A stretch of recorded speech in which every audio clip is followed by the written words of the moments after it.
Alex Nurdin langsung mengajukan banding di hadapan Majelis Hakim Pengadilan Tipikor Palembang, sesaat setelah divonis hukuman 12 tahun penjara, pada Rabu, tanggal 15 Juni tahun 2022.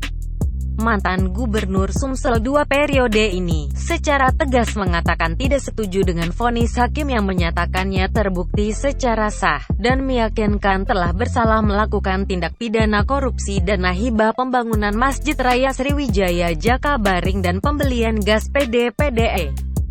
Di awal persidangan yang dimulai pukul 17 waktu Indonesia Barat ini, ekspresi tegang jelas terlihat dari wajah Alex Nurdin.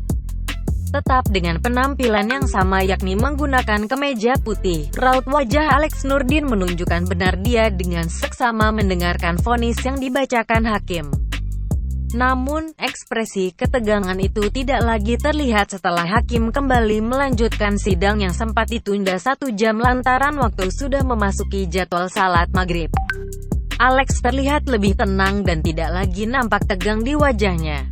Begitupun saat mendengar hakim membacakan vonis 12 tahun penjara terhadapnya. Senyum tipis sempat keluar dari bibir mantan orang nomor 1 di Sumsel ini. Setelah itu, Alex Nurdin lalu menundukkan kepalanya selama beberapa saat ketika hakim masih membacakan amar putusan. Tak lama kemudian, dia kembali mengangkat kepala dan kembali tampak dengan seksama mendengar vonis yang dibacakan hakim.